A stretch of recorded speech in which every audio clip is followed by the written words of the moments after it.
السلام عليكم ورحمة الله وبركاته.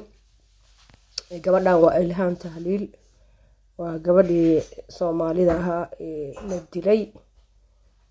Marka waxaa soo cusboonaaday hadda in Fahad Yaasiin wada taqaanaan oo haysan jiray hay'adda NISA uu maaragtay wareysi bixiyay hadda. marka haddana wareysigiisii baanu baan dhageysanaynaa. kana Fahad Yaasiin la wareysanayo waxaa wareysanaysa hay'addan la yiraahdo Guardian Media baan ka sameynaynaa.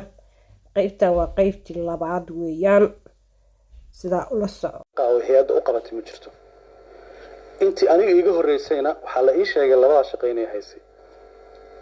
habeennimadii 26 Juun muuqaal la faafiyay wuxuu muujinayaa gaari cad oo la xaqiijinayo in ay NISA leedahay, in gabadhaas lagu qaaday, madaxdii ka sarreysayna ay shaqo ugu yeereen hay'adda sida ehelka gabadhu ay sheegeen. waxyar baan rabaa inaan raacsiiyo. anaga hadalkan malihi waana run waana beenna malihi, laakiin wixii soo kordhaba oo dalkeena ka soo kordhaba baan idin soo daynaya.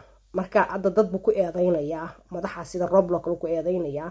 marka anagu malihi muxuu haytay waa sax, ninka wuxuu sheegay waa sax malihi, laakiin waxa weeyaan kulay baaritaanka gabadha dilkeedii bay hore u sii dhigaysaa arrinkan.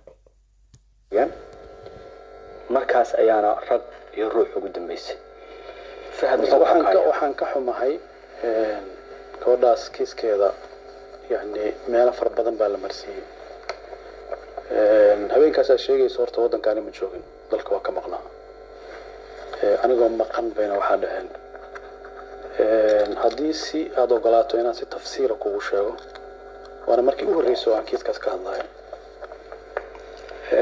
كبر ناس الله نحرسته مؤامرة أجنبي هي الصومالي مثل السمايين ما بدي بطيقة ما بنو كاسا ويشعل بالو شرقولي waxaana looga dan lahaa in hay'adda Soomaaliyeed magaceedana lagu dilo ayadana lagu dhibaateeyo.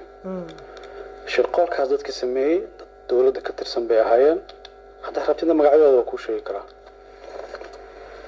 waxaan rabaa si faahfaahsan inaad iigu sharaxdid kiiska Ikraan min bilow min dhammaad adigoon waxba qaranayn, magacyada dawladaha, shakhsiyaadka ilaa soo ku bilowday ilaa soo ku dhamaaday. waxaana ahaana dhageyste su'aalaha ka soo baxa